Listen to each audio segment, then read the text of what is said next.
కాబట్టి మీరు ఆ ముఖ్యమంత్రి పదవి మీద కూర్చొని మీరు మాట్లాడడం మీకు తగదు. కావాలంటే మీ ఇంటికి వచ్చే పురోహితులు గురువులు ఉంటారు కదా, పూజలు చేసేవాళ్ళు, వాళ్ళని అడగండి ఒక ముఖ్యమంత్రి గారు ఆ భాష అట్లా మాట్లాడవచ్చా లేదా అని.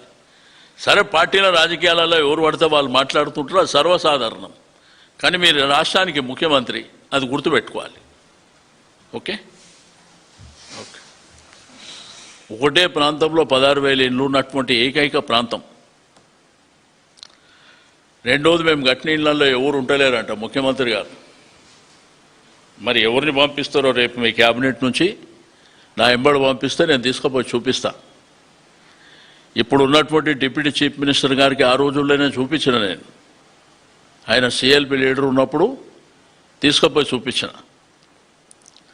కేసీఆర్ గారు కట్టినటువంటిది పేదవాడు ఆత్మ గౌరవంతో బతకాలనేటువంటిది.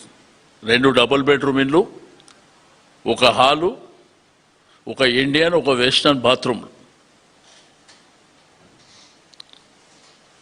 రెండోది, ద్వారా ఈ ప్రభుత్వం పడిపోవాలని, వర్షాలు రావద్దని, ఈ మనిషి చచ్చిపోవాలని, ఒకవేళ ఇటువంటి జరిగితే ఈ భూ ప్రపంచంలో మనుషులు ఉంటారా?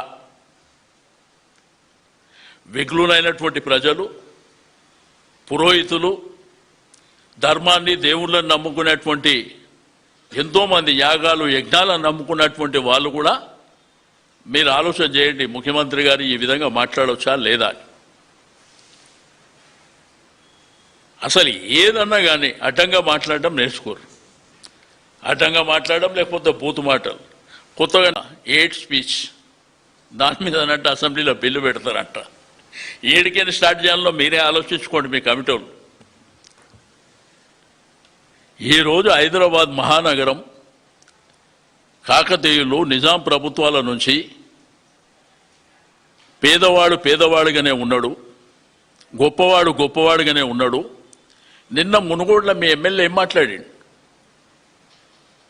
పేదోడు పేదోడు లెక్కనే ఉన్నాడు, మీరేమో 100 కోట్ల మీదకి వెళ్ళిపోతారు, 1000 కోట్లు సంపాదిస్తారు అని చెప్పి మీ ఎమ్మెల్యే గారు మాట్లాడినరు. గా ఇంద్రమ్మ ఇండ్లకు 50 కొర్రీలేదని మీరు మాట్లాడినరు. మేము ఏ రోజు కూడా డబుల్ బెడ్రూమ్ ఇండ్లు ఆత్మ గౌరవం కోసం చెప్పింది, కానీ దాని మీద కేసీఆర్ గారి ఫోటో ఉండాలి, కేసీఆర్ గారి పేరు ఉండాలి కాదు. మీలాగా ప్రతిదానికి అన్నపూర్ణ పేదవాళ్ళకి 5 రూపాయల భోజనం పెడితే నువ్వు చేసిందేం లేదు. కానీ మేము పెట్టింది అన్నపూర్ణ అంటే మన తెలంగాణలో కానీ రాష్ట్రంలో తెలుగు వాళ్ళలో కానీ అన్నపూర్ణ అంటే అన్నం అంటారు. నువ్వు వచ్చి ఏం లేదు, ఇంద్రమ్మ క్యాంటీన్ అని పెట్టేసినావు. పోనీ కొత్తగా